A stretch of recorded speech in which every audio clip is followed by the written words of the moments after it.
Makutano 8, infiniment territoire. 145 raisons de parler de la RDC. 24 et 27 octobre à Kinshasa et Mbuji-Mayi. Ouverture en direct sur Top Congo lundi 24 octobre avec le Premier ministre Jean-Michel Samalou Kondé. Clôture avec invité exceptionnel à Mbuji-Mayi, le président de la République Félix Antoine Tshisekedi Tshilombo. Makutano 8, 24 et 27 octobre. Nouvelle date. En direct intégral de Kinshasa sur Top Congo FM. Le Makutano 8 le jeudi 27 octobre en direct intégral de Mbuji-Mayi sur HD Top Congo FM. Bonjour à tous. Bonjour à tous. Bonjour à tous. Ok, je pense que là déjà c'est mieux.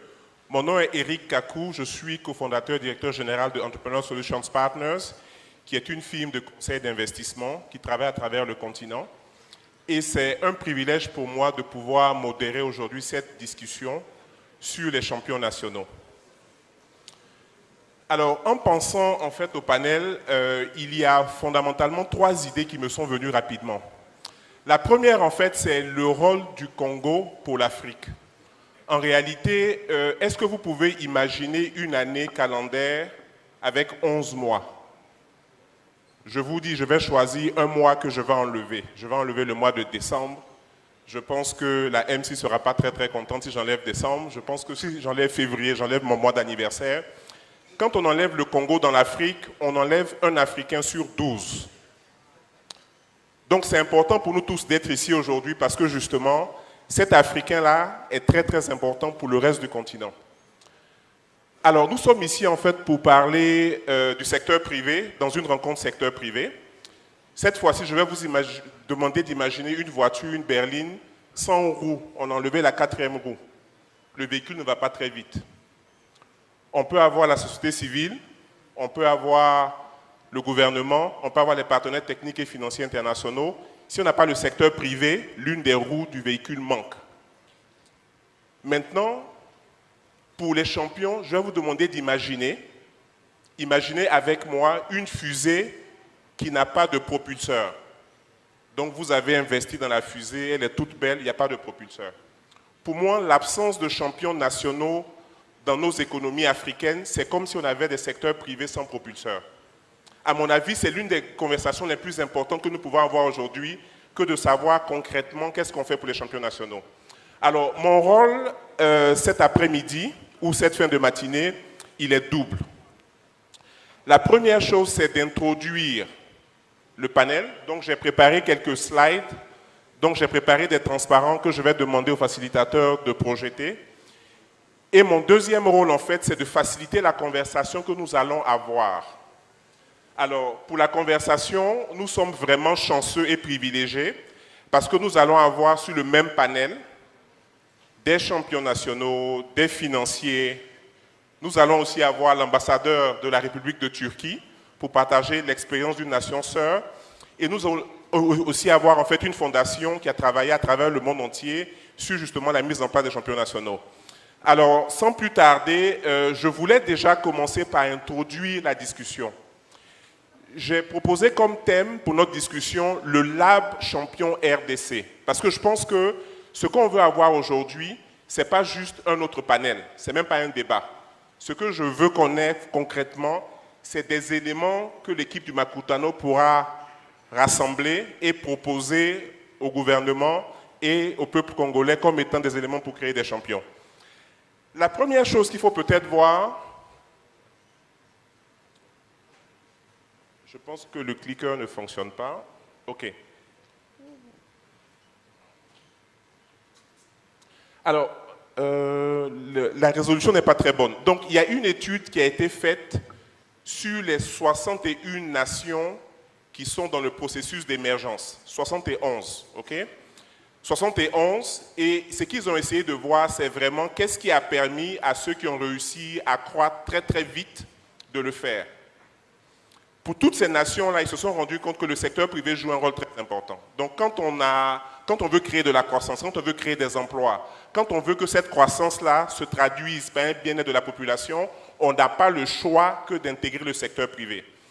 Par contre, il y a un secret qui n'est pas toujours discuté, qui est celui des champions nationaux. Ce que ce graphique vous montre en fait, c'est ces 71 nations-là divisées en 3 parties. Ici, complètement à ma droite, vous avez celles qui sont devenues des nations à revenus élevés. Aujourd'hui, des pays comme la Chine, etc. Au milieu, vous avez ceux qui ont performé mieux et ici, tout à fait à votre droite, ceux qui n'ont pas performé si bien que ça. Alors, quand vous regardez, ce que vous voyez là, en fait, en vert, les graphiques, c'est le rôle des champions nationaux. Donc, clairement, dans la valeur ajoutée, dans le PIB, dans tout ce qui concerne réellement la création de richesses, ces champions nationaux-là sont, pour une bonne partie, responsables de la différence qu'on a en termes de performance. Alors, très souvent, quand on a des discussions sur le continent,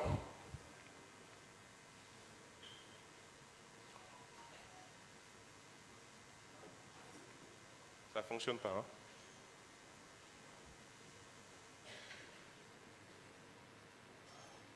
Alors, quand on a des discussions, on aime à se rappeler que dans les années 60, nous avions le même PIB par habitant que pas mal de pays aujourd'hui, entre guillemets, riches. On pense souvent au Brésil, on pense à la Malaisie, on pense à la Turquie, on pense aussi à la Corée et en Afrique, on pense souvent au Maroc. Okay? Si vous regardez tous ces pays-là, je suis allé chercher quelques-unes des entreprises en fait, qui sont des champions pour ces pays. Aujourd'hui, par exemple, quand on pense à la Corée, on pense à Samsung, on pense à Hyundai. Le Brésil produit des avions. Okay? Donc, dans tous ces pays-là, dans les pays qui ont réussi vraiment à tirer leur épingle du jeu, il y a des champions nationaux. Et ces champions-là, souvent, ce sont des logos qu'on reconnaît. Ce sont des produits qu'on utilise.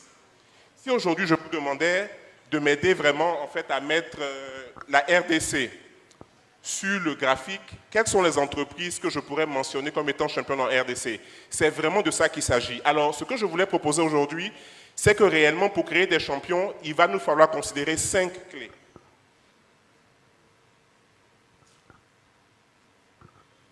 Donc, premièrement, il faudra définir dans le contexte du Congo ce que c'est qu'un champion. Un champion au Gabon, un champion en Côte d'Ivoire, un champion en Turquie, un champion en Chine n'est pas un champion au Congo. Okay? Donc, dans le contexte du Congo, réellement, c'est quoi un champion? Il faut qu'on le définisse. Deuxièmement, il faudra qu'on ait des critères de sélection. En réalité, tous les pays où il y a des champions, il y a des critères de sélection qui sont établis.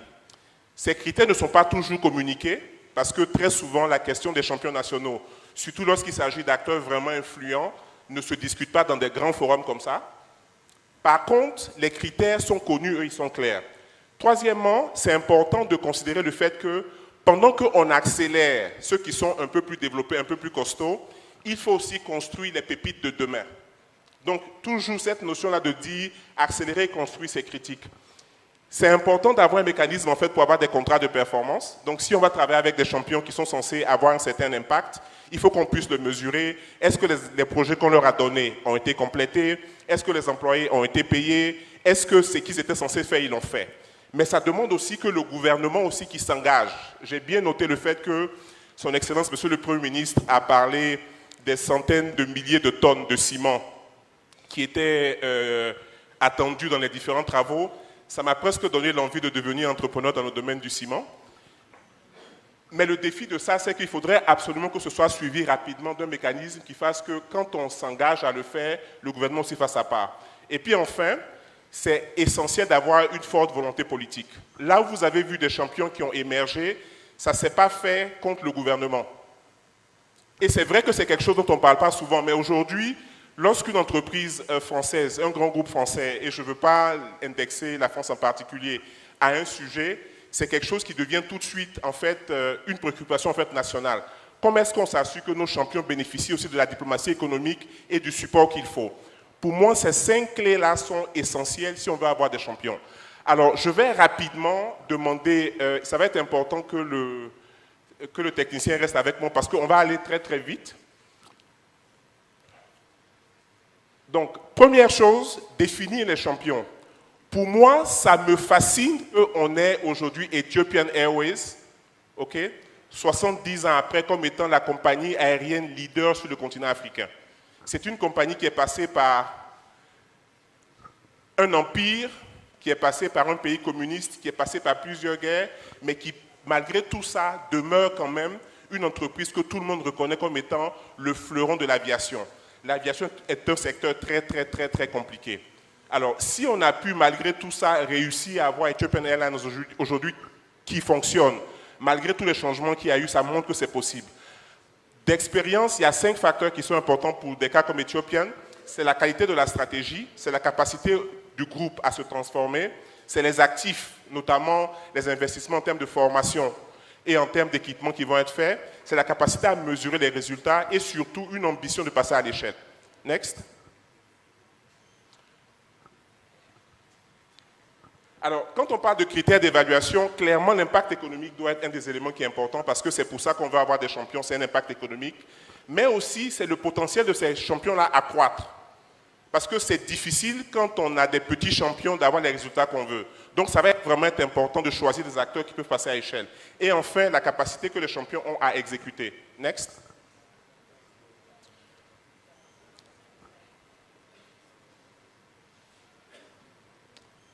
Alors, quand on regarde la question de l'accélération de la construction des champions, c'est pour faire quoi? C'est pour qu'ils puissent avoir accès au marché, c'est pour qu'ils puissent être financés, c'est pour qu'on puisse réellement régler les contraintes commerciales qu'ils ont et pour qu'ils aient aussi en fait accès au talent. C'est important dans chacun de ces éléments-là d'avoir des éléments de politique précis que l'État pourra mettre en œuvre pour avoir l'impact qu'on veut. Next. Contrat de performance. Pour moi, cette notion-là est essentielle parce que chaque fois qu'un pays s'engage dans la voie de vouloir promouvoir des champions, le pays fait des choix qui vont contre l'orthodoxie de ce qui est discuté en public. Ils vont dire oui, mais pourquoi donner telle faveur à telle entreprise? Si on peut démontrer qu'il y a un impact réel en termes de transformation économique, ça permet d'avoir des conversations qui sont saines. Next. Et ça peut être intéressant dans ce contexte-là d'avoir vraiment en fait un label champion. Ça, c'est un exemple en fait qui est tiré d'un travail qu'on a fait justement avec le patronat en Côte d'Ivoire. D'ailleurs, le président Philippe Eponon, qui est vice-président du patronat, est dans la salle, il sera sur le panel, où on avait proposé justement la mise en place d'un label champion, de façon à ce qu'on puisse réellement s'assurer que ce qu'on choisit comme champion qu'on veut construire puisse être suivi sur le temps. Next. Et je voulais finir en fait avec l'exemple du Maroc. Donc je sais qu'il y a Abdou Diop du cabinet Mazar qui est dans la salle. Je vais lui donner la parole tout à l'heure, je pense à la fin du panel, pour partager un peu d'expérience. Mais je pense que l'exemple du Maroc est vraiment, vraiment parlant parce que la carte que vous voyez ici vous montre en fait ce qui s'est passé dans les pays que le souverain marocain a visités après ses visites. Donc il y a un think tank au Maroc qui a dit mais finalement le roi, il passe tout ce temps en Afrique, qu'est-ce qu'il va faire là-bas, on ne comprend pas trop. On va vraiment essayer de voir est-ce que concrètement tous ces voyages-là, ça paye. Ils ont observé sur une durée de 5-6 ans pour voir réellement ce qui s'est passé. Donc c'est quoi l'essence de la stratégie? Premièrement, ils ciblent vraiment les pays à forte croissance. Donc si les pays ne sont pas vraiment à forte croissance en général, ce n'est pas dans la cible. Ensuite, on commence par les services financiers. Ce que je veux dire par là, c'est essayer de voir dans quelle mesure est-ce qu'on peut participer aux assurances, aux banques. Pourquoi? Parce qu'en faisant cela, on capte en fait l'épargne locale. Donc quand on envoie le capital de l'extérieur, on sait qu'on va aussi avoir l'épargne locale pour pouvoir en fait voir ce qu'on fait. Troisièmement, on essaie vraiment d'ancrer les grosses entreprises dans les secteurs prioritaires. Quand ces entreprises-là sont là, les PME viennent, et puis enfin, tout ça est piloté au niveau du palais. Donc quand vous mettez tout ça ensemble, ça donne des résultats quand même qui sont pas mal. Donc je voulais rapidement en fait introduire le débat en essayant de poser la conversation avec des faits. Parce que souvent, on vient comme ça, on a des discussions, mais ce n'est pas vraiment basé sur des faits. Je pensais que c'était très très important. Ce que je voudrais faire maintenant, c'est d'inviter les différents membres du panel à me rejoindre sur le podium. Alors, je vais d'abord inviter le président Henri-Claude Oyima. Sous vos applaudissements. Beauté. Oui. Alors, il a le privilège d'être à la fois un champion, mais aussi quelqu'un qui finance des champions et quelqu'un qui accompagne aussi la construction de champions. Donc, ça fait plaisir de l'avoir. Je voudrais inviter M. Samba Bachili, fondateur du groupe ADS, à venir sur le podium.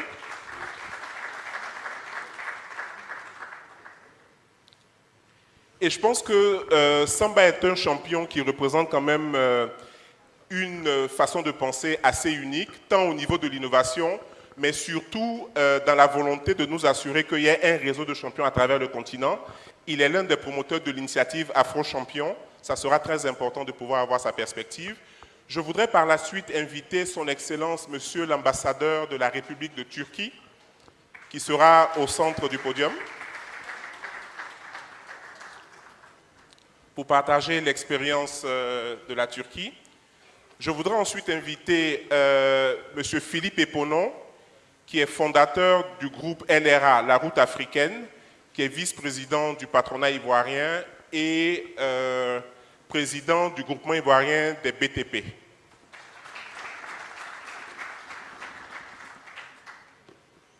Je voudrais enfin inviter sur le podium M. Firoz Ladak, qui est président de la fondation Airfip, qui est aussi banquier d'affaires et qui est né et qui a passé une partie de sa vie au Congo. Bon, je note que quand même il y a des Congolais qui ont reconnu leur frère, c'est très important. Et il y a en fait un sixième panéliste que je ne peux malheureusement pas avoir sur la scène, mais dont j'attends une franche participation. Il s'agit de vous tous ici dans la salle qui êtes et venez de RDC. Si vous venez de RDC, levez la main. Bon, vous êtes le sixième panéliste. Donc ça, ce n'est pas une discussion classique. On attend que vous participiez, que vous posez des questions, que vous nous challengiez. Faites un peu comme le monsieur de Top FM tout à l'heure. Alors, je voudrais peut-être commencer sans ordre particulier par le président Oyima. De quoi est-ce qu'un champion a réellement besoin pour éclore? Bien, d'abord, commencez par vous dire qu'on ne naît pas champion. On devient champion. On devient champion d'abord par une volonté. D'abord une volonté politique. Il faut déjà que le pays veuille avoir des champions. Quand le pays a décidé d'avoir des champions, c'est le pays qui met en place une organisation de champions. On se lève un matin pour devenir le premier cimentier de RDC. On ne devient pas un matin pour dire je suis le premier banquier de RDC. C'est d'abord la volonté politique qui est la base de tout. Lorsque cette volonté politique est clairement édictée, cette volonté politique est accompagnée par des actions concrètes de protection et d'accompagnement. Voilà comment on devient champion.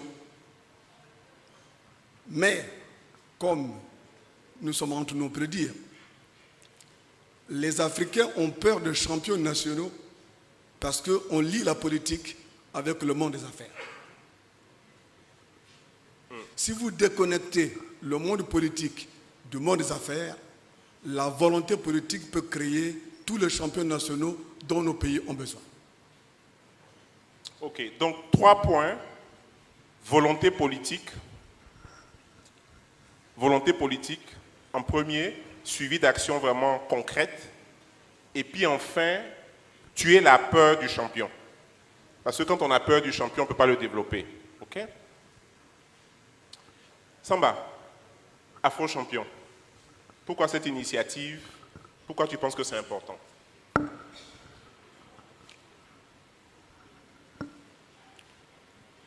Allô?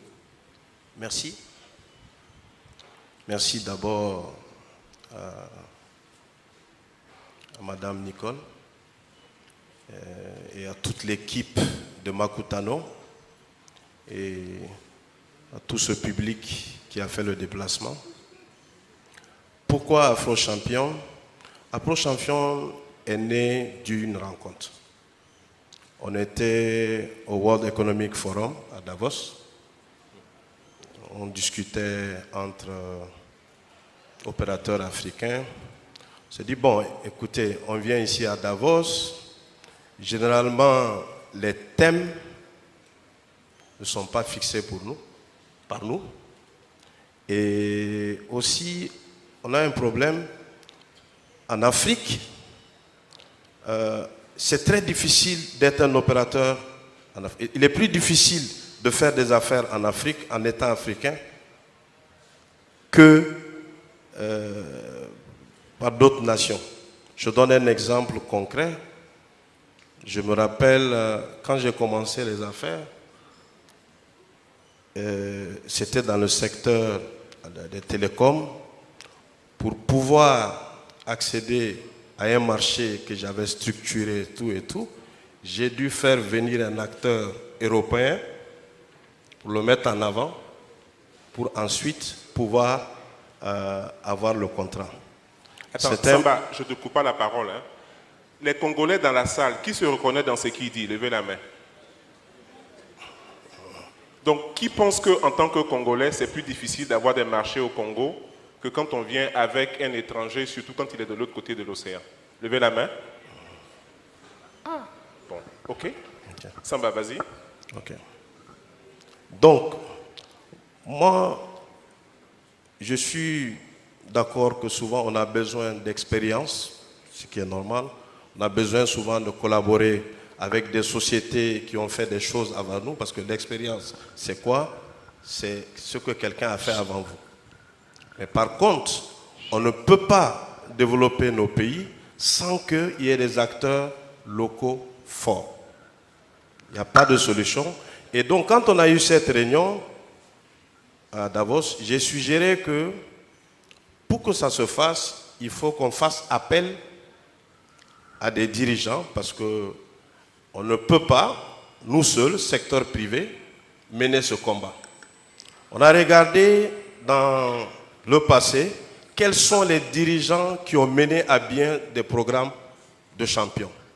On a regardé le cas d'Afrique du Sud, donc on a fait appel à Mbeki, on a fait le BII qui a créé aujourd'hui pas mal de champions.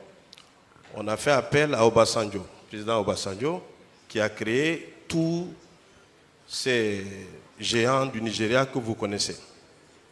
Donc, on les a approchés.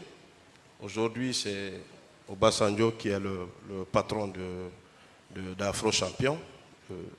Donc, c'est pour vous dire qu'on ne peut pas créer de champions sans qu'il y ait une véritable volonté politique.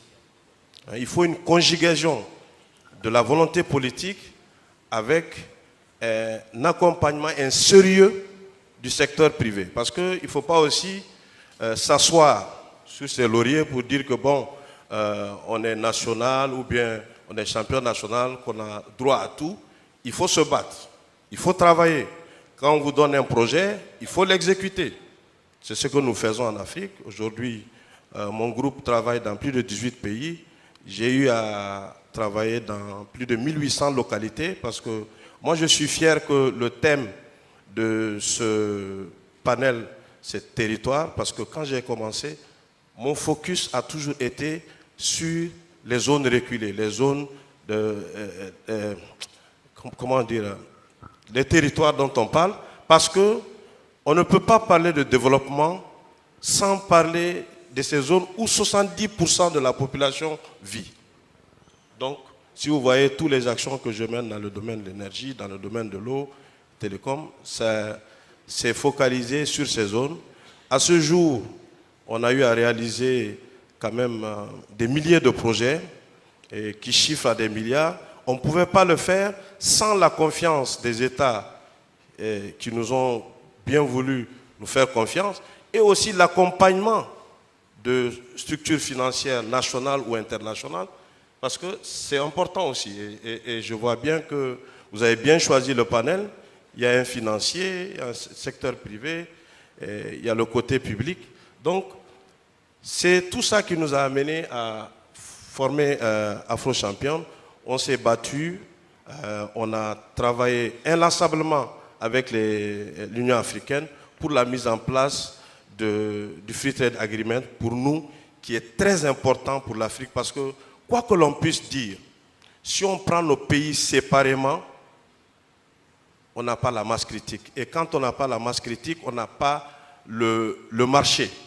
Parce qu'on a beau dire, si aujourd'hui on décide que chaque pays puisse faire une industrie, chacun ne doit pas faire une industrie parce qu'il veut le faire. Donc il faut qu'en Afrique, entre Africains, qu'on s'asseye, que ce soit le public ou le privé, qu'on décide dans chaque pays quel est l'avantage comparatif du pays pour que ce pays, publiquement, se focalise sur ce secteur et que le secteur privé, qu'on fasse appel au secteur privé pour se focaliser. Le Congo, avec toutes ses terres arabes, avec l'eau et l'énergie, peut être, à mon avis, ce champion pour le reste de l'Afrique. Parce que si tout le monde veut tout faire, ça ne va pas être rentable et on n'aura pas la masse critique. Okay. Donc Thomas, je pense qu'il y a quelque chose que tu as dit sur lequel je veux rebondir.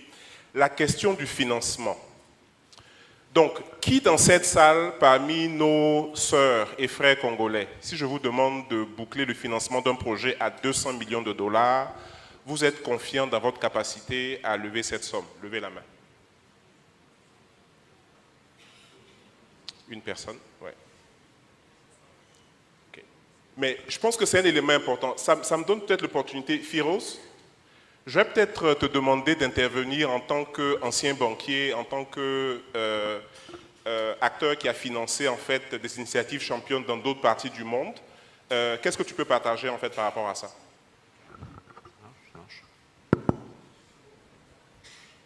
Ça fonctionne? Oui. Merci Eric pour ta question. Donc effectivement, comme tu l'as dit en introduction, je suis aussi un enfant de ce pays parce que j'y suis né. J'y ai passé une partie de ma jeunesse. Et comme le disait si éloquemment Nicole Soulou dans son introduction, par contre, il faudrait parler un peu plus fort. Je crois en cette Afrique. Je crois en son potentiel, peut-être parce que je l'ai également dans mes tripes. Alors je pourrais dire Nakolo Balingala, mais je ne veux pas le faire pour ne pas me couvrir de ridicule. Et je vais juste dire Mbotenayo et Sangonini. Donc oui, effectivement, Eric, comme tu l'as dit, j'ai passé une douzaine d'années en banque d'investissement, principalement avec, à l'époque, Paribas. Et je me suis beaucoup, effectivement, intéressé aux pays dits émergents, en particulier en Afrique, notamment dans tout ce qui était financement d'infrastructures dans des pays comme le tien, qui est la Côte d'Ivoire. Moi, en RDC, qui malheureusement était prise avec d'énormes problèmes politiques qui rendaient son risque pays absolument inconcevable pour la communauté des investisseurs. Donc effectivement, le premier point, c'est à quel point est-ce qu'un pays peut-il valoriser sa stabilité politique. Et sur ce point-là, par exemple, j'ai vu à quel point certains pays africains investissent beaucoup dans la communication. Et c'est un point fondamental, à quel point le Congo aujourd'hui peut effectivement, avec ses ressources et son potentiel, avoir peut-être une image encore plus proactive sur la scène internationale. Le deuxième point, et encore une fois je reviens à ce que disait Madame Soulou ce matin, malheureusement le malheur des uns fait le bonheur des autres, et il est vrai qu'aujourd'hui la crise que traverse l'Occident, en particulier l'Europe, peut effectivement créer une opportunité en Afrique. Je m'explique, si on prend un autre cas d'un pays africain plus au nord qu'est l'Algérie, vous savez à quel point la France a des relations extrêmement difficiles avec l'Algérie depuis des décennies. Le président Macron est quand même descendu à Alger pour quelque part demander à ce que l'Algérie fournisse la France en matière énergétique compte tenu du problème avec la Russie. La RDC a une autre carte à jouer, et là je parle plus de la communauté d'investisseurs, c'est effectivement non pas le secteur minier qui a à la fois fait toute la richesse et peut-être par moment le malheur de la RDC, mais toutes ces ressources agricoles. Aujourd'hui, les investisseurs à l'échelle internationale de plus en plus se tournent vers l'agribusiness, l'agriculture, que ce soit d'ailleurs des investisseurs privés, mais également des fonds souverains. J'expliquais à Eric que récemment j'étais à Dubaï et à Abu Dhabi, et effectivement les Émirats aujourd'hui considèrent le food comme étant le principal vecteur de développement à l'international. Donc, comme vous savez, ils ont des moyens considérables. Ils se posent déjà dans une perspective post-pétrolière après 2030 et m'ont dit que clairement l'Afrique était pour eux un terrain d'investissement tout à fait prioritaire. Et je conclurai enfin en disant qu'aujourd'hui, en fait, on voit dans la communauté d'investisseurs à l'international, et ça je la connais parce que après avoir été chez Paribas, j'ai travaillé pendant une quinzaine d'années pour la famille Rothschild, que vous connaissez certainement. Je m'occupais en fait de tout le secteur de fondations, donc une dizaine de fondations, et je gérais également les capitaux de ces fondations. Et j'ai vu à quel point, par exemple, aujourd'hui, un tiers des investissements à l'échelle mondiale, donc on parle de plusieurs trilliards de dollars, s'orientent vers ce qu'on appelle le ESG, ce qui est l'environnement, le social et la gouvernance. Et donc dans ce cadre-là, effectivement, aujourd'hui, les investisseurs sont très vigilants maintenant sur à quel point, par rapport à leurs propres actionnaires, par rapport à leurs consommateurs et par rapport à leur image, ils doivent maintenant effectivement s'afficher comme étant des investisseurs dits responsables. Et certains grands secteurs où la RDC a une vraie carte à jouer en font partie. J'ai cité effectivement la terre, l'agriculture. On pourrait également parler de tout le potentiel ici féminin. La notion de gender dans l'univers anglo-saxon devient de plus en plus fondamentale. Et enfin, effectivement, tout ce qui a lieu à l'énergie. Alors, je lisais avec intérêt que la RDC, malgré ses ressources, est un des pays les moins électrifiés au monde. 12% de la population de votre pays est électrifiée. 12%. Ça en fait, je pense, le troisième pays au monde le moins électrifié. Et à côté de ça, vous avez effectivement cette merveilleux don de Dieu, en fait, qui est le fleuve Congo. Comment ne pas imaginer que ce pays puisse, par exemple, capitaliser sur toute une série, et je pense que le Premier ministre en a parlé, de mini-centrales hydrauliques, qui pourraient véritablement résoudre ce problème, parce qu'un pays ne peut pas se développer s'il n'a pas accès à l'électricité et à l'énergie. Voilà. Merci infiniment. Donc des secteurs, donc l'image de la RDC, des secteurs en fait qui attireraient les investisseurs étrangers tels que l'énergie, tels que l'agriculture, tels que la terre, mais vraiment la volonté de travailler aussi à combler certains des gaps en termes de stabilité et aussi en termes d'infrastructure. Et d'image aussi, oui. Philippe Eponon, quel peut être le rôle d'un patronat dans la promotion des champions nationaux? Merci Eric.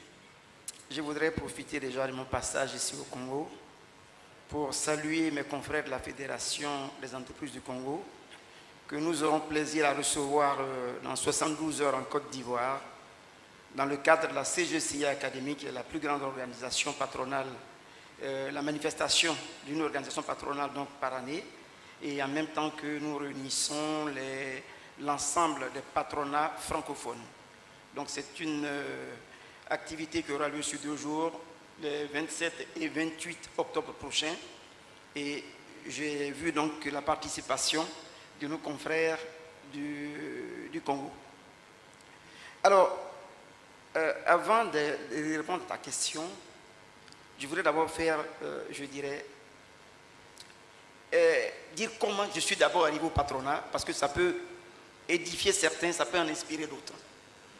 Disons que j'ai fait un parcours dans les multinationales. Au bout de 25 ans, j'ai décidé, alors que j'étais au beurre, comme on le dit, de prendre le risque de créer une entreprise, il y a une dizaine d'années. Quand j'ai créé l'entreprise, il est apparu que j'avais besoin que nous soyons nombreux pour aller discuter avec le gouvernement. Mais il fallait aussi des gens d'expérience pour donner des faits qu'ils ont vécus, parce que je travaille dans toute la sous-région avec mes anciennes fonctions. J'avais donc une certaine expérience dans les négociations et surtout des faits qui existaient ailleurs dans les pays où on a dû faire des promotions de champions nationaux. J'ai donc milité au sein donc du groupement dont je suis le président du bâtiment de travaux publics, qui m'a amené donc à être vice-président du patronat depuis un certain nombre d'années. Et en fait, quel est le rôle important que nous avons à jouer, tous, aussi bien entrepreneurs que organisations patronales? C'est d'être une force de proposition. Mais proposer des choses qui n'existent pas, c'est très compliqué. il faut pouvoir s'appuyer sur des choses qui existent. C'est un plaidoyer permanent. On veut créer des champions, comme disait mon confrère tout à l'heure, c'est une volonté politique. Mais ceux qui veulent les créer ne savent pas forcément quel est le besoin de l'entrepreneur qu'ils veulent promouvoir. Donc le rôle du patronat, c'est d'abord de fixer des critères, de sorte que le choix soit un choix, je dirais objectif entre guillemets, parce qu'aucun choix n'est objectif dans tous les cas, c'est toujours circonstanciel, mais surtout pour donner toutes les chances au projet de réussite, d'aboutir. L'autre point, c'est que l'État peut créer des champions, mais l'environnement des affaires, pour que des champions se développent, demeure néanmoins très important. On peut vous donner tous les moyens qu'il faut. Si l'environnement n'est pas bon, l'entreprise va péricliter.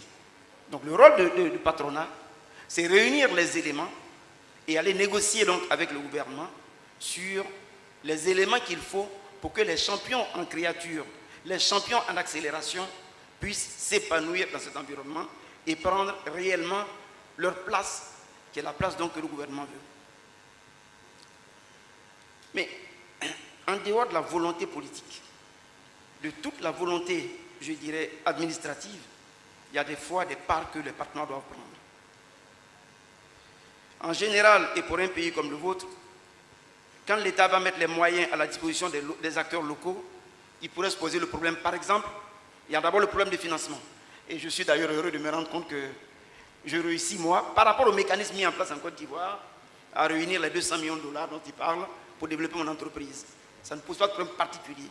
C'est pour ça que les patronats ont le devoir de créer ces environnements, donner les éléments qu'il faut au gouvernement pour mettre en place des mécanismes pour permettre aux champions de se développer.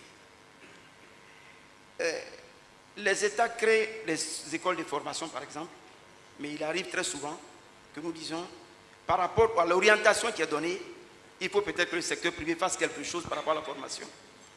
Nous, par exemple, secteur privé en Côte d'Ivoire, nous sommes en train de créer des écoles, je dirais, de performance pour les employés. Parce que quand on sort de l'école générale, de l'école la formation générale, on n'a pas forcément la compétence qu'il faut pour être en entreprise. Et vous savez, chers collègues, que la formation, le capital humain coûte cher et 2 fois plus cher quand il n'est pas bien formé. Donc nous aidons le gouvernement à donner les bons critères, à mettre en place des structures de formation pour que très rapidement, les jeunes qui sortent de l'école puissent avoir un emploi décent, mais bien rémunéré et surtout dans l'intérêt des entreprises. Donc notre rôle en tant que patronat, on a un rôle de conseil, d'assistance, de discussion avec l'État. Il est évident que pour un chef d'entreprise, un gouvernement n'est jamais assez rapide dans la mise en place des décisions. Soyons patients, mettons-y la méthode. On ne prend pas, semble-t-il, pour ce que je vois, une décision gouvernementale comme un chef d'entreprise décide du jour au lendemain de changer de cap. C'est beaucoup plus lourd. Mais si nous avons la pédagogie nécessaire, si nous avons le pouvoir de persuasion, on a la capacité de négociation et de discussion, en général, nos gouvernements nous écoutent. Mais le plus important, Eric, c'est qu'il faut qu'il y ait un patronat qui se donne les moyens de pouvoir discuter avec le gouvernement. Un patronat n'est pas une opposition. Il faut qu'on soit très clair. Un patronat est une force de proposition. Se donner les moyens, c'est chercher les éléments en notre sein qui puissent, je dis, monter des projets sur lesquels nous voulons travailler, faire les analyses et les études dont le gouvernement a besoin. Parce que généralement, en Côte d'Ivoire par exemple, quand l'État mène une étude, nous faisons la contre-étude. Et nous mettons ensemble les éléments et nous discutons intelligemment pour permettre à l'État de pouvoir prendre des décisions. Et chez nous, en tout cas, je dis que pour l'instant, tout se passe bien. On a une oreille attentive du gouvernement et les choses évoluent dans le bon sens. Donc, patronat comme force de proposition. Last but not least, avant de prendre les questions de l'audience ou les commentaires, je voudrais demander à son Excellence, Monsieur l'ambassadeur plénipotentiaire de la République de Turquie, de nous partager l'expérience de la Turquie, qui notamment est un pays qui est un exemple en termes de volonté politique pour développer les champions. Merci Eric. C'est toujours très précaire d'être un des derniers intervenants juste avant le déjeuner, mais j'essaierai d'être bref. Tout d'abord, je tiens à remercier Madame Nicole Soulou, la fondatrice de Makutano, pour m'avoir invité à ce débat, à cette réunion très prestigieuse. En fait, je viens d'arriver, ça fait seulement 6 semaines en tant qu'ambassadeur à Kinshasa. C'est pour cela mes connaissances sur la RDC sont bien limitées. Mais je n'ai pas hésité d'accepter l'invitation pour pouvoir ajouter la perspective turque à ce débat-ci. Tout d'abord, je dois dire que ce n'est pas une discussion juste parce que je suis entouré des grands patrons et je suis le seul diplomate, le seul bureaucrate. Et tout le monde dit que voilà, c'est au gouvernement de faire quelque chose pour améliorer les choses. Je vais leur répondre que ce n'est pas vrai du tout. Pourquoi? Je vais vous raconter un tout petit peu l'histoire de la Turquie.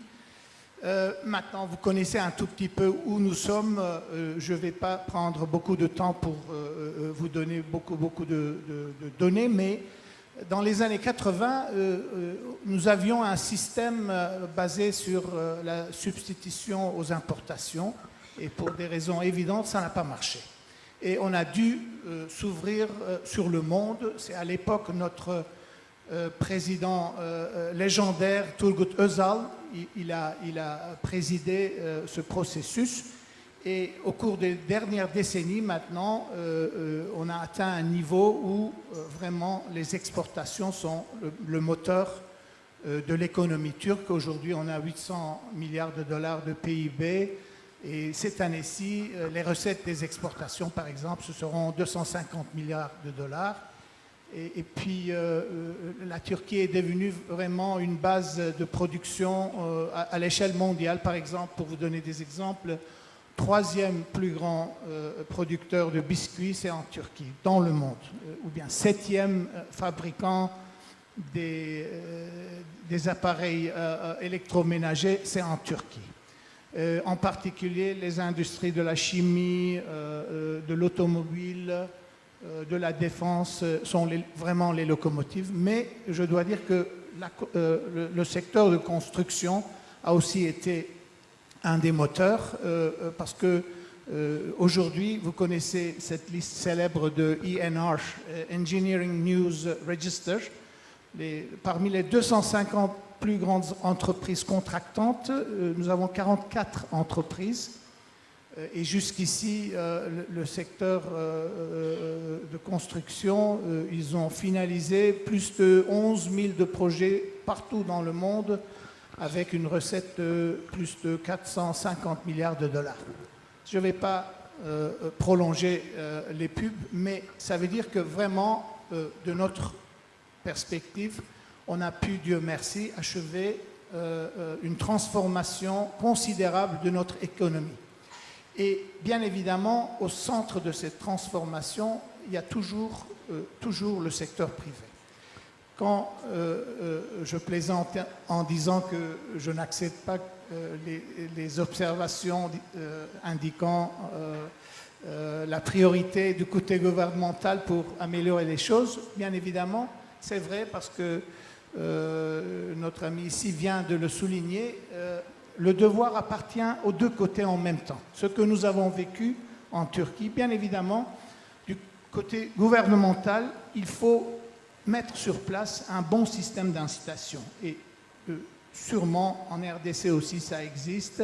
Ça doit être basé sur des subventions financières, sur des incitations fiscales et peut-être des exemptions réglementaires. Et au-delà de ça, en Turquie, par exemple, depuis 2003, on a pu attirer un total de 225 milliards de dollars parce que nous avons suivi une stratégie de guichet unique. Comme vous le savez, les investisseurs étrangers sont comme des belles filles. Hein? C'est très difficile de les enchanter, mais très facile de les effrayer.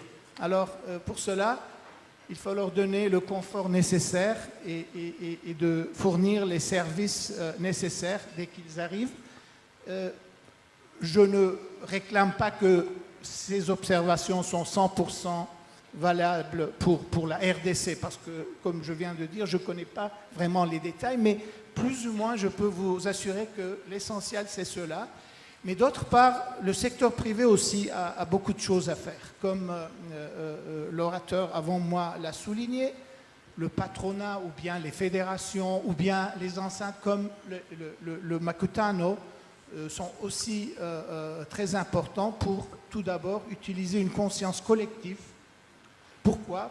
Parce que quand l'acteur étranger arrive ici, il ou elle devra être accompagné d'une façon à l'autre, parce que les investisseurs étrangers sont des poissons hors la piscine, n'est-ce pas?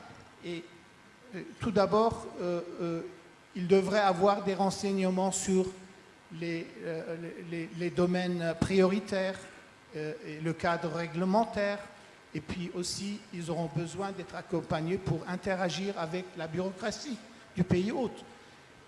Et on sait tous que le côté, par exemple, terrain, foncier, est toujours une casse-tête en Afrique. Moi, j'étais ambassadeur au Cameroun, et si on attend, par exemple, qu'un joueur étranger établit une usine ici, tout d'abord, il ou elle va demander où est le terrain. Et le terrain doit être sans faute, sans problème. Et nous connaissons tous que si ce n'est pas bien géré, cet aspect, ça pourrait hanter le projet en entier. C'est pour cela que j'ai l'inclination de souligner l'importance de l'implication des secteurs privés du pays hôte, bien évidemment. Et quand nous parlons des champions, je veux aussi souligner quelque chose. Quand on parle des champions, il ne faut pas toujours penser à la grande échelle. Oui, Eric nous a montré les grandes marques de la Turquie, des autres pays mentionnés aujourd'hui. C'est vrai que peut-être au départ, ils n'étaient pas aussi grands. Mais ce qu'on a achevé en Turquie, c'est important. Ce sont les PME qui ont fait tout ce qu'on a achevé jusqu'ici. Parce que on le sait très très bien, quand l'échelle s'agrandit, le degré de risque aussi s'abaisse, parce que les grands ne sont plus préparés à prendre des autres risques. Tandis que les petits, les moyens, ils ont, comme on dit ça en anglais, ils ont le eye of the tiger, ça veut dire l'œil de tigre, n'est-ce pas? Ils sont plus courageux, plus audacieux, plus prêts à prendre des risques, se lancer parfois même dans l'obscurité. C'est dans la quête de la Turquie au cours des 30 années que nous avons eues. Le succès appartient aux PME turques. C'est vrai, le gouvernement est censé de les soutenir, de préparer le chemin quand on dit de temps en temps mettre des fleurs, caresser un peu le dos, mais le devoir appartient au secteur privé lui-même. Je ne vais pas vous prêcher sur la RDC parce que ce n'est pas faisable pour moi, mais je pense que aussi ici, comme le Makutano, comme le FSE, n'est-ce pas, peut-être l'éminent président est parmi nous, je ne sais pas, il y a plusieurs plateformes qui pourraient prendre action de façon plus proactive, n'est-ce pas, pour un peu encourager les acteurs étrangers à cet égard. Et dernièrement, je ne vais pas prolonger Eric, dernièrement, je veux souligner un autre aspect. C'est l'aspect de valeur ajoutée. Parce que si ce beau pays va être propulsé, entre autres, jusqu'à que le pays atteigne un niveau d'industrialisation suffisant, ça doit être les exportations. Il n'y a pas d'autre moyen. Mais pour les exportations, ça ne doit pas être seulement vendre Afromosia ou bien je ne sais pas quoi. Il faut voir les meilleures méthodes d'amener la valeur ajoutée. Je vais vous donner un tout petit exemple. Je sais bien que dans les années 60, la RDC était le champion du coton, n'est-ce pas? Mais par après, c'était en déclin et maintenant, on ne parle pas du coton ici. Mais imaginez qu'un investisseur turc ou bien d'autres nationalités, ce n'est pas important, nous parlons d'un modèle, arrive ici, établit une usine de textile qui va utiliser le coton congolais et que les produits seront envoyés sur des marchés tierces. Quel marché par exemple? En particulier les États-Unis. Pourquoi? Parce qu'il y a cet Act of Growth and Opportunity in Africa. Alors, nous connaissons très très bien que c'est un paquet très avantageux pour les exportateurs congolais, n'est-ce pas? Parce que ça sera par exemple un modèle gagnant, gagnant, gagnant, parce que l'investisseur turc sera heureux, le producteur congolais sera heureux, et peut-être le New-Yorkais d'origine congolaise qui met le t-shirt, lui aussi il serait heureux, parce que ce sera un prix très très intéressant. Alors c'est pour cela que j'aimerais bien souligner le besoin de trouver les modèles dans lesquels la valeur ajoutée pourrait être élevée, et à long terme, dès que ça démarre, vous verrez que ce beau pays aura beaucoup de niches pour faire le business dans les 4 coins du monde. Je vous remercie beaucoup. Merci infiniment, Excellence. Donc, je retiens de cette riche intervention, le cas de la Turquie montre que c'est possible, avec aujourd'hui des acteurs qui mondialement sont reconnus, l'importance de la valeur ajoutée, l'importance du fait que le secteur privé et le secteur public doivent travailler ensemble, et aussi insister sur le rôle du secteur privé local pour accueillir ceux qui viennent d'ailleurs, le rôle des PME, et puis enfin, la nécessité d'avoir des niches. Okay. Est-ce qu'il y a des questions, commentaires dans la salle? Bon, en général, d'expérience, chaque fois que j'ai facilité une session sur les champions, si c'est prévu pour 2 heures, ça dure 3 jours. Si c'est prévu pour 1 heure, ça dure au moins 5 heures. Donc, je suis désolé que ça prenne un peu plus de temps, mais je ne suis pas surpris. Un micro ici. Abdou, je vais te donner le micro tout à l'heure. Je vais commencer par monsieur.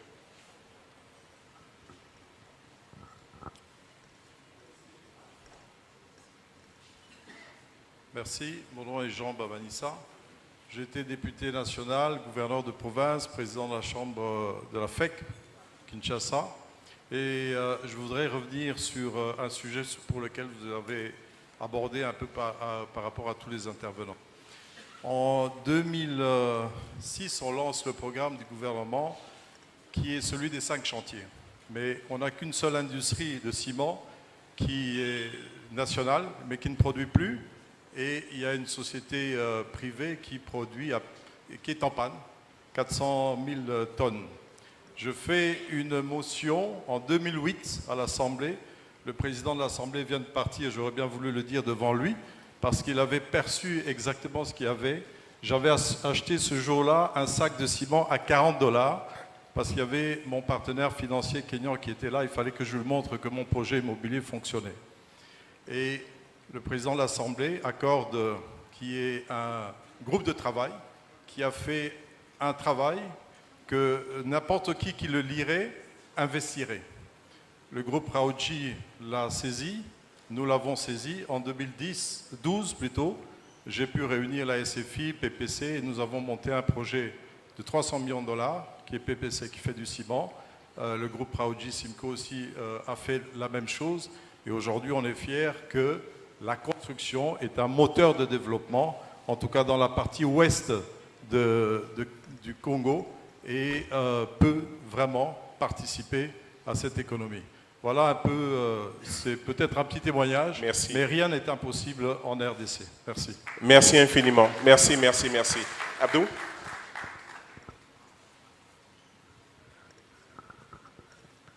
Merci beaucoup Eric. Donc, je présente Abdou Diop, directeur général du cabinet Mazars au Maroc et aussi vice-président du patronat marocain en charge de l'Afrique. Donc merci en tout cas Nicole pour nous rassembler dans cette discussion et surtout sur les champions.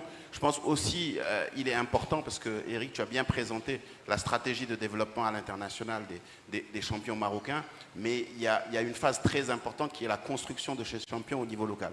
Et je pense qu'il y a un élément qui est clé, c'est toute la coopération entre hommes d'affaires. Ces champions marocains se sont créés parce qu'il y a des hommes d'affaires qui se sont unis à un moment pour atteindre la taille critique. Et souvent, sur le continent, on a tendance à vouloir aller seul. Il est très important qu'on soit unis. Attijari Wafa Bank et l'union de Wafa Bank et BCM. S'ils ne s'étaient pas unis, on n'aurait pas eu ce champion.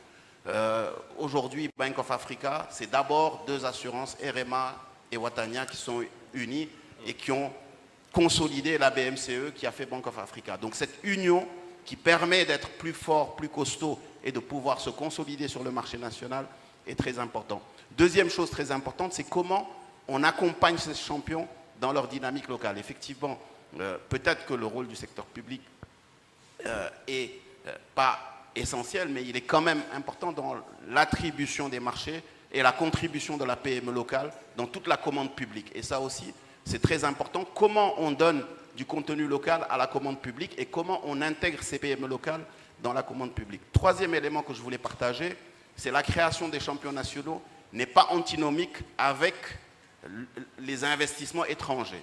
Je prends encore une fois l'exemple du Maroc. Aujourd'hui, le Maroc est un pays qui compte dans l'environnement mondial de l'automobile, ce qui n'était pas le cas il y a 10 ans. Et on a créé des champions de l'écosystème automobile grâce à l'attraction d'opérateurs comme Renault, comme Peugeot. Pourquoi? Parce qu'au départ, effectivement, on leur a dit que vous pouvez venir avec un taux d'intégration faible. À l'époque, c'était 15%. Mais on leur a demandé de monter à 60% en taux d'intégration nationale.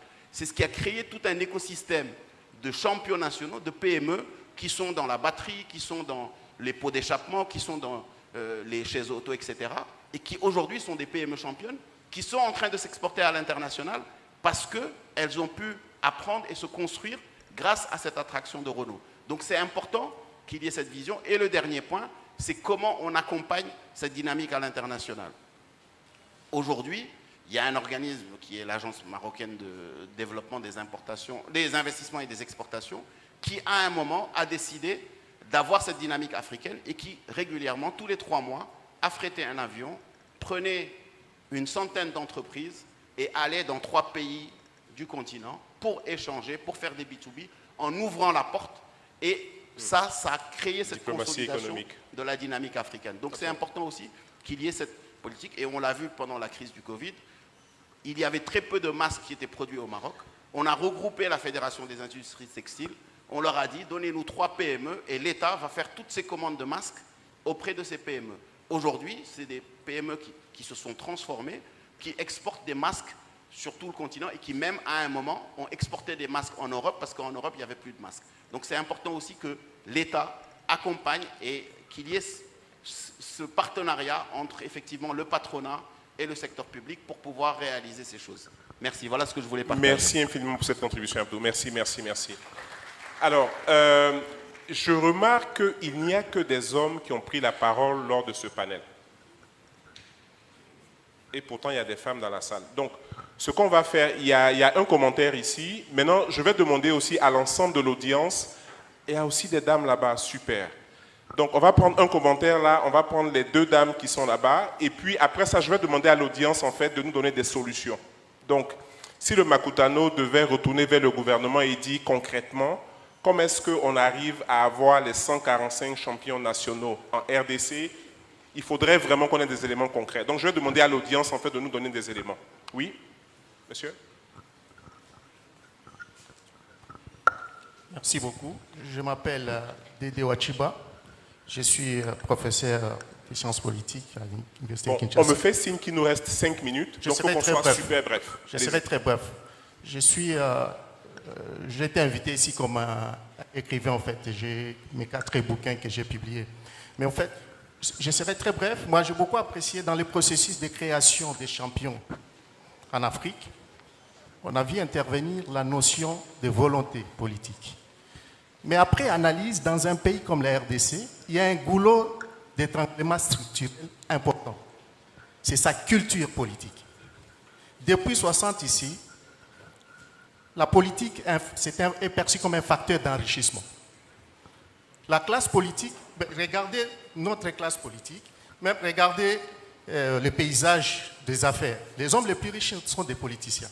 Donc cette culture de prédation, c'est vraiment un grand goulot d'étranglement pour arriver à faire éclore la notion des champions dans un pays comme celui-là. Donc il faut une nouvelle socialisation. Il faut que la politique soit perçue autrement. Qu'on fasse la politique pour servir, pas pour s'enrichir. Ok. Donc c'est vraiment un changement de mentalité, une appréciation du rôle des champions et une politique qui se met vraiment sur le service. Madame, il y avait une dame là-bas, micro pour elle s'il vous plaît. Pour ceux qui ont des solutions, s'il vous plaît, levez la main. Oui, allez-y. Bonjour, Rose Doré Bonjour, Bokelade, directeur général adjoint de l'ANAPI, l'Agence nationale pour la promotion des investissements. Ma question s'adresse à l'ambassadeur de la Turquie. Il nous a tantôt dit qu'ils ont eu à échouer. On m'a dit qu'il restait 2 minutes. Oui, je suis très brève. Ok, allez-y. Bon, ce qu'on va faire, par contre, vous allez poser la question. Oui, ils ont eu à échouer dans la politique de substitution des importations. Pourquoi? Ok. Allez-y. Voilà. 1 minute. En bref, chère madame, pourquoi? Parce que finalement, la production s'était limitée seulement à des biens de consommation. L'accroissement de l'emploi et de la productivité était très lente. Et le secteur agricole est entré en déclin. Alors finalement, il y avait même des pénuries des biens, parce que le monde avait changé aussi dans les années 80. C'était à la mode, n'est-ce pas, de s'ouvrir sur le monde. Et on a subi un choc en le faisant. Ce n'est pas facile pour une société d'un jour à l'autre d'ouvrir les barrières, éliminer les barrières et de se lancer dans ce monde féroce, je dois dire. Mais comment dirais-je, c'est un médicament amer qu'on doit avaler pour pouvoir exister sur le grand marché qu'on appelle le monde. Merci. Ok. Donc, s'assurer que la politique qu'on a soit adaptée aux réalités du moment. Parce que quand le monde change, si on n'est pas adapté, ça pose des problèmes. Okay. Il y avait, je vois 2 ou 3 commentaires. On va prendre un commentaire là-bas, tout droit, devant moi là. Voilà. Et puis un autre ici aussi. Merci, c'est M. Raoul, enseignant des sciences économiques et puis expert en développement local. Je voudrais formuler des propositions. Vous avez parlé de propositions. Voilà. Oui. Allez-y. La richesse, tout comme la pauvreté, en République démocratique du Congo, c'est d'abord un problème de mentalité. Quelqu'un est intervenu là-bas en disant que le patronat n'est pas l'opposant du pouvoir. Ça, c'est encore un problème de mentalité. L'enrichissement dans la politique, c'est un problème toujours de mentalité. Alors, comment extirper, comment guérir? Je propose qu'il y ait un cadre de concertation entre l'État, les partenaires techniques et financiers, aussi la société civile, la vraie, pour essayer un peu de discuter sur le moyen de promouvoir les champions. Merci. Merci beaucoup. Donc, mise en place d'un cadre de concertation, changement de mentalité. Bon, je reviens tout de suite. Oui, un commentaire là, mais ça n'a encore que des messieurs. Allez-y, ouais.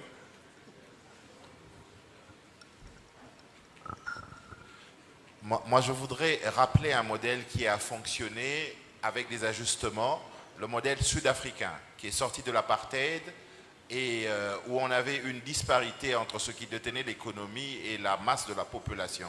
Je crois qu'il y a lieu de penser à implémenter dans nos pays des politiques de local content bien accompagnées, ajustées, révisées et puis adaptées. C'est ce que je voulais dire. Donc, merci.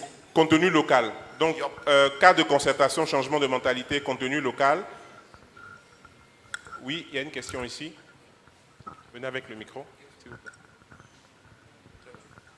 Non, moi je voulais intervenir brièvement.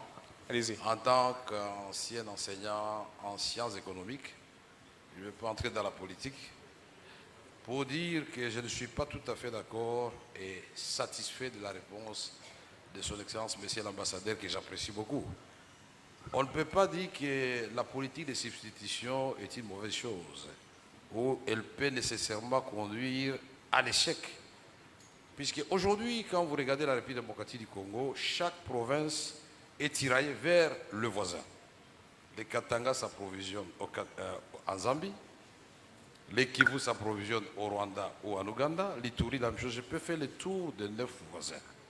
Mais au même moment où nous faisons venir du riz de la Chine, de Thaïlande, il y a des riz qui pourrit à Chabunda, il pourrit à Bumba, il pourrit au Maniema, et on peut faire le même exercice sur tous les produits de grande consommation. Ici, la question, c'est de bien concevoir les politiques, identifier les produits de grande consommation pour notre population, puisqu'il n'est pas normal que le peuple congolais consomme 85% des produits qu'ils ne produisent pas et qui produisent 90% des produits qu'ils ne consomment pas, des minéraux bruts. C'est un paradoxe qu'on doit vaincre, entre autres par la politique de substitution, c'est-à-dire les maniocs jadis que nous envoyons ailleurs en exportation, ou le maïs ou l'huile de palme, et bien d'autres, les caoutchoucs, tout ce que vous savez.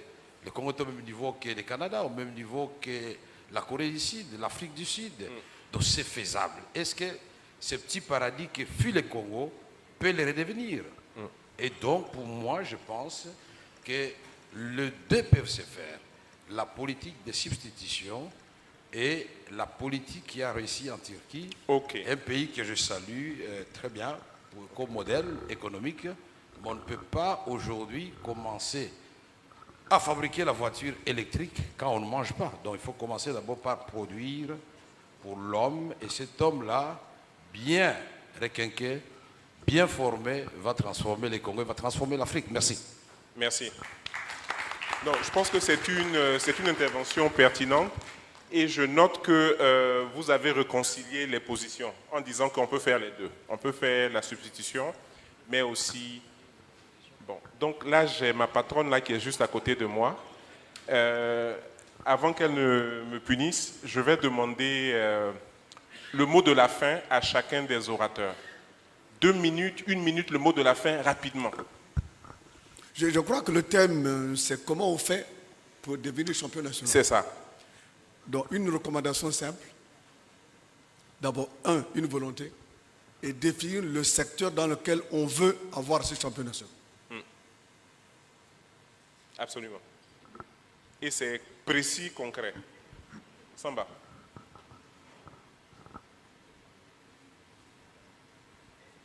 J'abonde dans le même sens que l'ancien DIRCAP du président, c'est que on doit regarder les produits dont on a besoin, qu'on puisse focaliser les champions nationaux ou internationaux sur ça. Je prends le cas du Congo, mais c'est valable pour tous les pays africains. Moi, je n'arrive pas à comprendre que aujourd'hui l'Afrique, on est 1,3 milliard habitants. Aujourd'hui, on a la ZLECAf qui a créé le cadre réglementaire. Mais il est grand temps que les Africains, au niveau politique et économique, qu'on s'asseye, qu'on regarde. Congo, tu importes tel nombre de millions de poulets. Congo-Brazza, tu importes tel nombre de sacs de riz. Qu'on regarde chaque pays, qu'il amène quelque chose. Ce n'est pas la fin du monde. Moi, je suis sidéré qu'on continue toujours à penser qu'on importe tout, on fait tout à l'extérieur. C'est ce changement de mentalité qu'on a besoin. On a un autre problème, qui est quoi? C'est que l'Africain, quand il gagne $100, il dépense $105 à l'extérieur. Parce qu'il y a la dette, n'oubliez pas. Donc on dépense plus même que ce qu'on gagne. Donc, qu'est-ce qu'il faut aujourd'hui? Il faut que les Africains commencent à comprendre que aujourd'hui, on doit s'assurer que les produits qu'on mange, on les produit ici, qu'on aille à l'école en Afrique. Par exemple, je regarde, toute personne qui a de l'argent envoie ses enfants étudier à l'extérieur. Toute personne qui a de l'argent va à l'extérieur pour se soigner. Toute personne qui a de l'argent va faire du tourisme à l'extérieur. Mais comment on peut développer un continent qui dépense plus à l'extérieur, plus que ce qu'il gagne? Donc il est grand temps qu'on s'asseye autour de la table, qu'on se dise, bon, écoutez, tel pays va être le hub de ça. Tel pays va être... Et autour du secteur public, on met le secteur privé et puis on lance la machine africaine. Sinon, on n'ira nulle part. Bon. Je pense que c'est clair. Je ne vais pas faire de résumé. C'était clair. Excellence. Le mot de la fin. Merci. Nous n'avons pas de doute que le peuple congolais s'avance vers un avenir brillant et que le secteur privé de la RDC va épauler sa responsabilité historique pour resserrer les rangs et de travailler pour accueillir les acteurs étrangers, parce que sans interaction avec le monde, le grand monde, ça ne pourrait pas être possible, mais je vois déjà que sous le toit de Makutano, il y a suffisamment de conscience, de vigilance. Je vous remercie. Merci, Excellence. Président Imponon. Alors, moi, je voudrais plutôt exhorter le secteur privé local. Mais quand je dis le secteur privé, c'est l'association des patrons, des chefs d'entreprise congolais, à faire mettre en place un mécanisme de dialogue avec le gouvernement. Des instances de dialogue périodiques avec le gouvernement, mais que dans le secteur privé, qu'il soit vraiment représentatif des entrepreneurs locaux, pour la plupart, parce que c'est ça l'idée de création de champions nationaux. Il ne faudrait pas que le chapelle politique des uns et des autres soit un frein à une association. En tout état de cause, nous sommes dans un pays où il y a de la politique. Dans tous les pays, c'est pareil. Donc ne nous voilons pas la face. Mais si nous nous réunissons, si vous vous réunissez, que vous êtes suffisamment représentatifs, aussi bien éléments de l'opposition que du parti au pouvoir, dans tous les cas, quand on nous pose la question, nous, quel est votre parti politique? On l'a dit devant le chef de l'État, et il a approuvé d'ailleurs, notre parti politique, c'est notre entreprise. Donc, ils se mettent tous ensemble, qu'on mette en place des mécanismes de discussion avec des conseils, et qu'on ne soit pas découragé par les obédiences politiques ou pas. Et nos gouvernements, ici particulièrement, seront plus attentifs si le secteur privé local est effectivement représentatif des entrepreneurs locaux. Qu'on soit minier, qu'on soit agriculteur, qu'on soit quelqu'un de l'immobilier, qu'ensemble, on converge, on conjugue nos efforts et nos réflexions pour faire des propositions fortes dans un cadre qui existe et qui soit formel à nos gouvernements. Il n'y a pas de raison que ça ne change pas. Tout est à portée de main, tout est possible. Je vous remercie. Merci. Firoz, last but not least. Juste un petit mot peut-être sur la notion de champion. Effectivement, on parle de ces entreprises qui sont appelées à grandir, mais je voudrais m'inspirer là de notre expérience ivoirienne. Les champions, c'est aussi les jeunes de votre pays, les femmes et les hommes qui ont envie de rêver. Et je crois qu'effectivement, le rôle du patronat, et ça on l'a vu en Côte d'Ivoire, et je pense que le Congo peut tout la faire, c'est aussi de s'investir dans cette jeunesse. Comment l'accompagner, comment la coacher, comment la former, comment lui donner des possibilités. Et peut-être une suggestion pour Makutano l'année prochaine, de territoire, pourquoi pas parler de pépinières? Quelles sont les pépinières aujourd'hui qui existent à travers tout le Congo et qui méritent effectivement d'être stimulées? Merci. Merci Firoz. Donc j'aimerais vous remercier infiniment à tous les panélistes pour la qualité des échanges, à Makutano pour nous avoir reçus et à vous autres pour la patience, alors que j'imagine que vous devez commencer à avoir faim. Merci beaucoup.